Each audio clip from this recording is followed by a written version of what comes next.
Last but not least, also a very interesting topic, implementing an energy-neutral aquifer storage and recovery system in a complex geological context in Netherlands. It's presented by Rolf. Yeah, good afternoon, everyone. I will present a case study from Lebanon where we implemented the Aquifer Storage and recharge system for irrigation agriculture. And we designed it in such a way that it's actually operating on an energy-neutral basis. I work for Aquifer Water, a Dutch company, and we deal with water shortage issues worldwide. And we usually adopt an approach where we aim for small-scale solutions. And we believe that's very important to adapt these solutions and design them with the landscape in mind. So that's also what we try to do here. Let's see if this works. We can fly from where we are right now to Lebanon. Small country, 5 million inhabitants, at the moment home to around 1 million Syrian refugees. And Lebanon is not a very dry country if you compare it to the surrounding countries as Israel and Syria.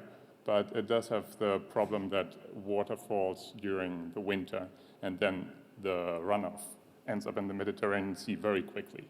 So the internal water storage capacity is not high enough, or at least the demand doesn't match the supply during the summer.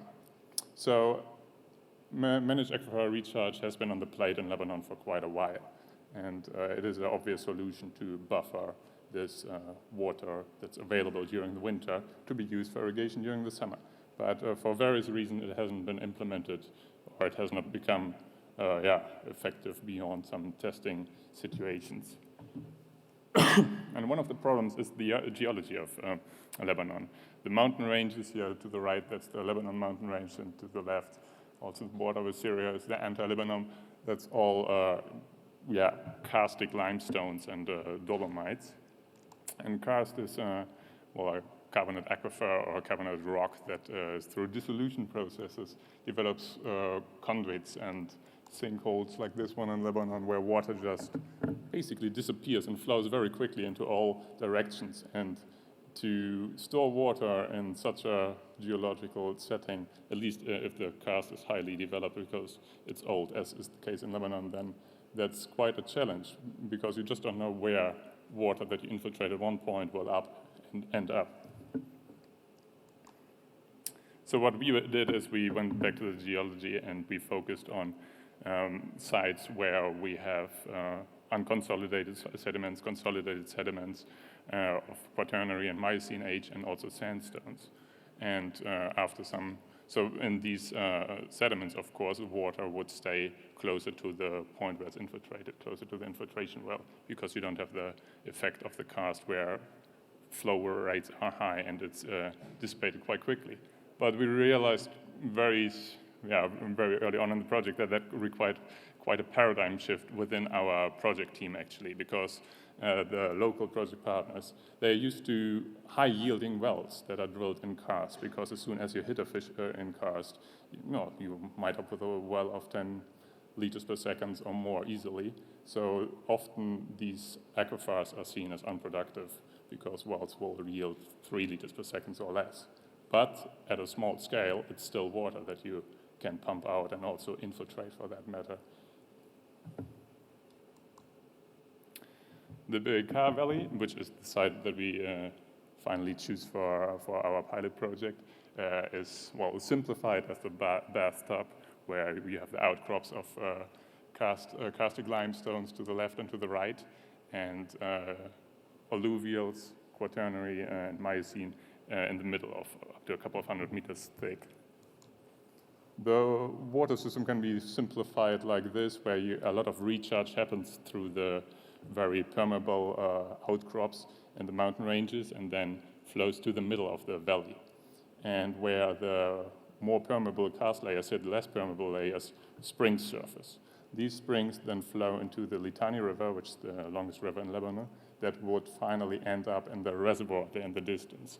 The reservoir, Lake Haroun, is the largest reservoir of Lebanon and used for for hydropower production and for large-scale irrigation.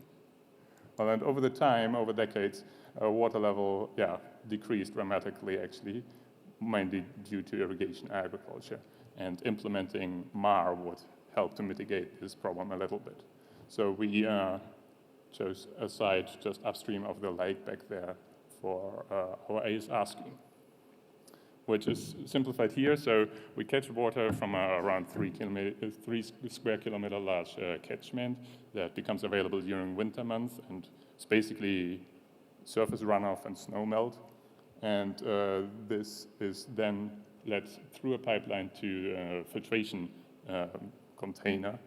And between the intake of the surface runoff and the filtration, there's a 13-meter elevation difference. So we gain about 1 bar in pressure. And this pressure is enough to push the water through filters that filter the water. And from there, it is then led under gravity into a well, where it is then, infiltrated in a semi-confined aquifer, Miocene conglomerates around 200 meters deep. In the summer, it can then be abstracted, and in our case, it's used for the irrigation of grape vines.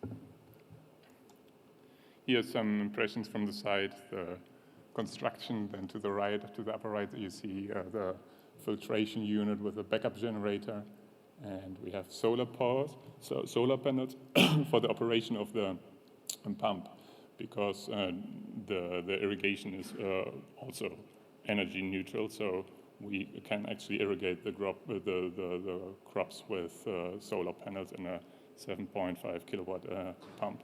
To the right side, you see the well ahead of the ISR well. The entire system just got into operation and is designed for irrigating around 15 cubic meters per hour, and will probably infiltrate per year around 15,000 cubic meters, which might not seem that much, but for a farm level, it's significant, and we believe in the upscaling potential of this. Sorry. So far, so good. We planned a final workshop for the project last November. Invited all the project stakeholders. There were namely the Ministry of Energy and Water, which put ISMAR as a very important technology in their national water policy a couple of years ago. Then under them, the local water authority is the Litani River Authority, which is responsible for the management of Lake Haroun, the big reservoir, but also for irrigation in that area. Then we have the beneficiary, which is at a estate, the wine-producing farm there, and our scientific partner, American University of Beirut, and we work together with a local consultant called Allard as a project partner. The donor representative was also there, the Dutch embassy. It was financed by the Dutch Foreign Ministry of Affairs, and Acacia Water is the project lead. Sorry.